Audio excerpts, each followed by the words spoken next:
Beritakanlah firman, siap sedialah baik atau tidak baik waktunya. Shalom, puji Tuhan, karena pertolongan Tuhan saja, berkat Tuhan saja, memungkinkan kita boleh ada lagi dalam renungan harian di hari ini. Nats firman Allah yang akan kita renungkan bersama di hari ini, saya ambil dari Yesaya pasal 41, ayatnya yang ke-8 sampai dengan ayatnya yang ke-14. Secara khusus saya akan baca ayatnya yang ke-9 dan ayatnya yang ke-10. Firman-Nya berkata demikian, Engkau yang telah kuambil dari ujung-ujung bumi dan yang telah kupanggil dari penjuru-penjurunya. Aku berkata kepadamu, engkau hambaku, aku telah memilih engkau dan tidak menolak engkau. Janganlah takut, sebab aku menyertai engkau. Janganlah bimbang, sebab aku ini Allahmu. Aku akan meneguhkan, bahkan akan menolong engkau. Aku akan memegang engkau dengan tangan kananku yang membawa kemenangan. Demikian sabda firman-Nya hari ini yang mengajar dan menasihati kita. Tuhanlah penolong kita. Saya percaya tidak ada penolong yang lain yang ada dalam hidup kita kecuali Tuhanlah. Itu berarti bahwa sebagai umat mari kita jadikan Tuhan itu sebagai penolong dalam hidup kita, karena Dia sangat terbukti ketika menolong kita sebagai umat, sebagai orang percaya. Seperti apa yang Tuhan buat bagi umatnya Israel. Ayat 10, janganlah takut sebab aku menyertai engkau. Janganlah bimbang sebab aku ini Allahmu. Aku akan meneguhkan, bahkan akan menolong engkau. Juga dalam ayatnya yang ke-14, janganlah takut hai si cacing Yakub, hai si ulat Israel. Akulah yang menolong engkau. Tuhanlah penolong kita dalam hidup ini. Itu berarti bahwa sebagai umat, jangan kita jadikan yang lain sebagai penolong. Jangan kita jadikan orang pintar, pakatan-pakatan, jimat-jimat itu sebagai penolong kita.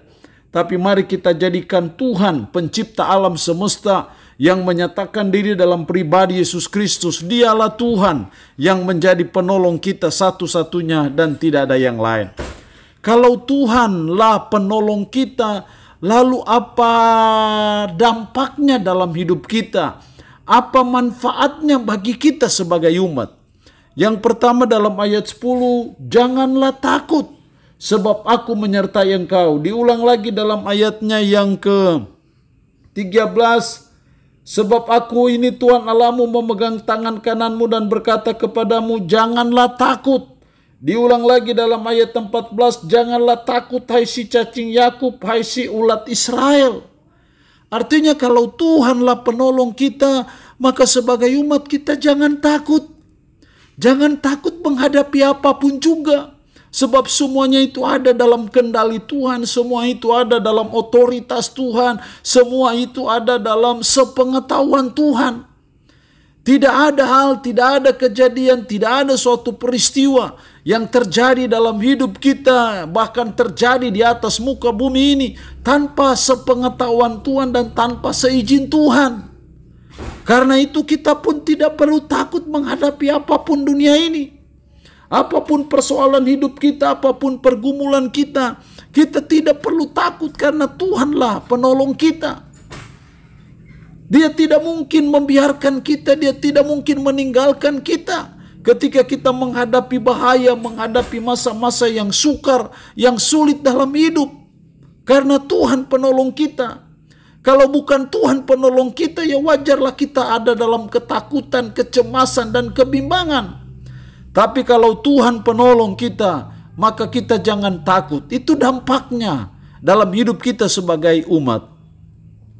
Yang kedua, kalau Tuhanlah penolong kita, ayat 10, bagian B, aku akan meneguhkan, bahkan akan menolong engkau.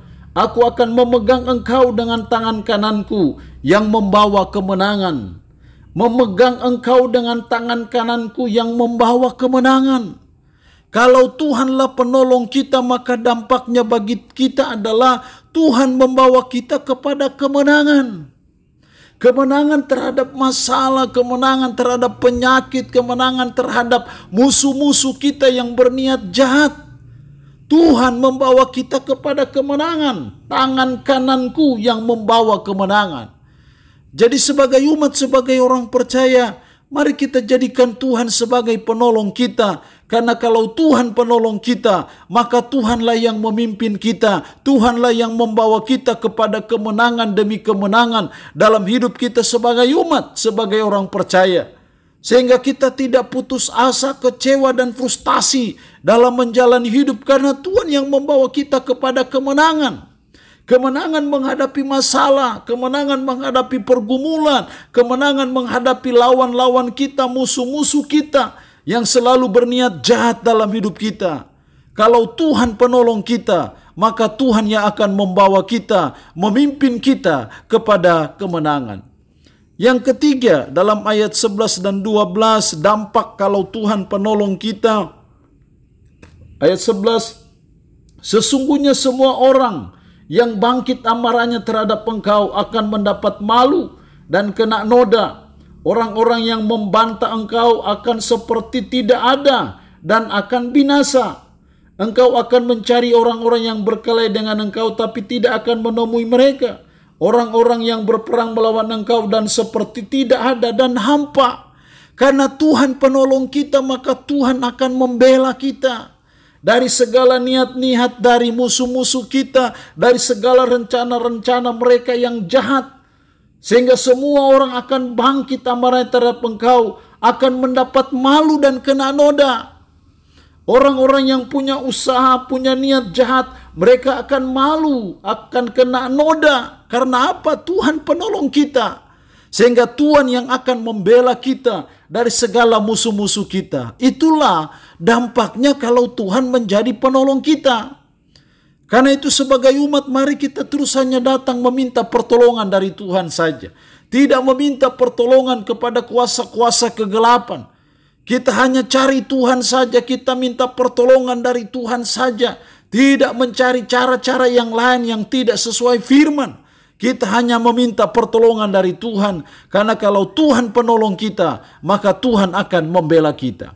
Allah punya firman ini memberkati kita dengan firman-Nya di hari ini. Amin. Mari kita berdoa. Puji syukur untuk kebenaran firman-Mu hari ini, yang mengajar dan menasihati kami. Tuhanlah penolong kami, sehingga kami tidak perlu takut. Tuhan akan membawa kami kepada kemenangan, dan Tuhan akan membela kami.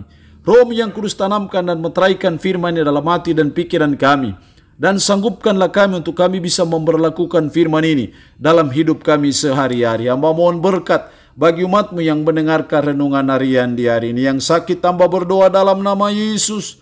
Tuhan lawat, Tuhan jamah, Tuhan sembuhkan dari sakit penyakit yang diderita. Terpuji-pujilah nama-Mu Tuhan. Dalam nama Tuhan Yesus Kristus kami berdoa. Amin. Shalom. Tuhan Yesus memberkati kita dengan firman-Nya di hari ini.